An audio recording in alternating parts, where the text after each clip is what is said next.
BJP के फार brand नेता और पूर्व मंत्री रमेश धवाला ने एक बार फिर अपनी ही पार्टी के खिलाफ मुखर होते हुए बयान दिया है। उन्होंने देहरा जिला से बीजेपी के नवनियुक्त जिलाध्यक्ष अजय खट्टा को बधाई दी, लेकिन साथ ही पार्टी की कार्यप्रणाली पर सवाल उठाए।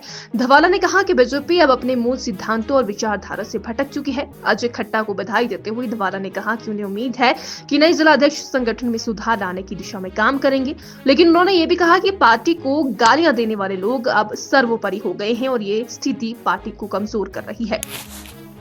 मैं कई बार तो कह चुका हूं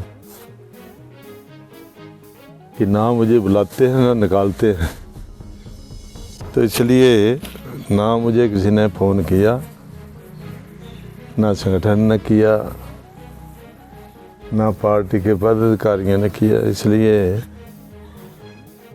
मेरा जाना व्यर्थ था वहाँ पे।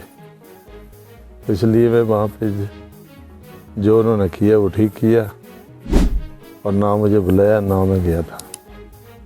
अब कुछ विश्वस्त सूत्रों से पता चला है कि अजय खट्टा को जिला का, हमारी 3 कंस्टिट्यूंसियों का जिलाध्यक्ष जो है वो मनोनीत किया है। इसलिए मैं अजय खट्टा को भी बधाई देता हूँ कि वो संगठन को और पार्टी को ठीक मार्गदर्शन देंगे, ये हमारी उनके लिए शुभकामनाएं। और जहाँ तक पार्टी का संबंध है, देखिए बात ऐसी होती कि पहले जो मंडल के लोग हैं वो अपना अध्यक्ष जो है वो चुनते थे,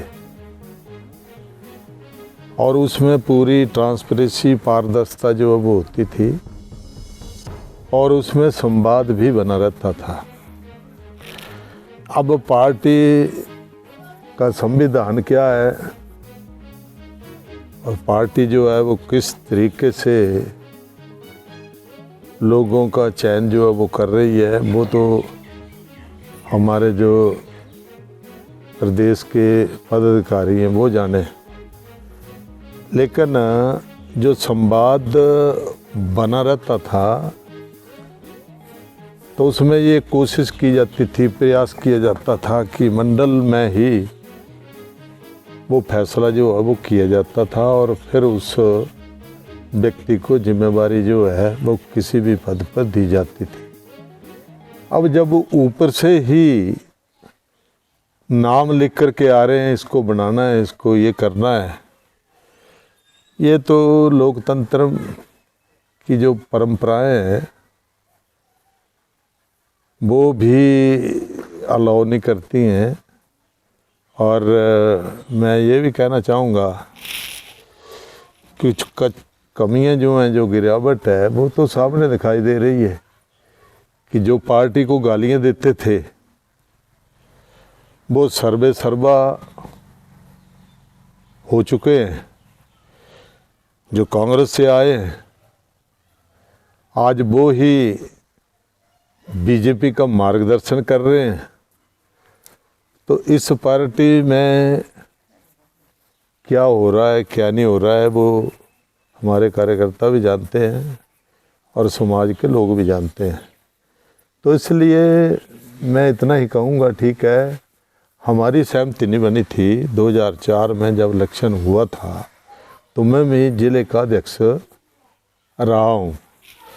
और जब राजन सुशांत जी नहीं माने तो हमारा इलेक्शन हुआ था, चुनाव हुआ था, वोटें पड़ी थी, और वोटें पड़ने के बाद मुझे 186 वोट जो है, इतने मतलब 186 के अंतराल से मैं जीता था। तो वो तो सारी जितनी भी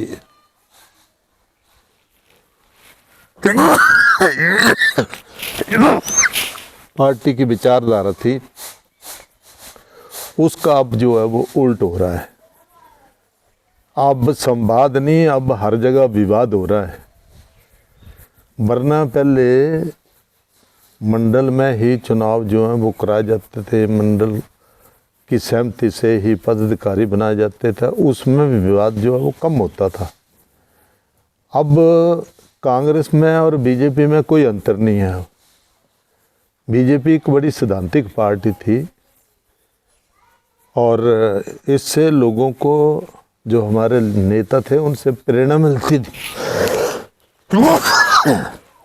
पर अब सिद्धांतों को दरकिनार करके सूटेबिलिटी की राजनीति हो रही है। कौन किसको सूट करता है वो राजनीति हो रही है।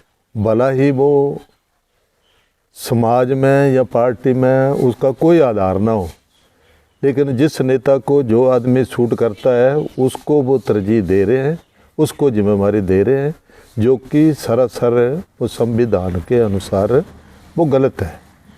जो लोग जो चाहे ना, लोगों द्वारा ही मनोनीत जो है व्यक्ति, उसको ही अधिमान देना चाहिए। लेकिन अब क्या है, विचारधारा क्या है, मैं नहीं कह सकता हूँ कुछ भी। अब ये सरासर गलत है। ये लोगों की एक मतलब आवाज़ क्या उनके साथ ही, उनकी भावनाओं के साथ ही कुठाराघात जो है किया जा रहा है, जो कि सरासर गलत है। तो मैं इतना कहना चाहता हूँ आगे खट्टा जी को और जो भी हमारे जो अध्यक्ष बनाए हैं, मैं तो ये कह रहा हूँ कि परमात्मा सभी को सतबुद्धि दे। जो हमारे को गालियाँ निकालते थे आज वो सर्वा हो गए। तो इसलिए इस पार्टी का सारा सब कुछ जो है वो दिखाई दे रहा है। तो हमने ये कहते हैं, ये खुद ही कांग्रेस को मजबूत कर रहे हैं और अपनी जड़ों को खोखला कर रहे हैं। जो मुझतों से सदियों से इस पार्टी से जुड़े हुए लोग थे, उनको नज़रअंदाज करके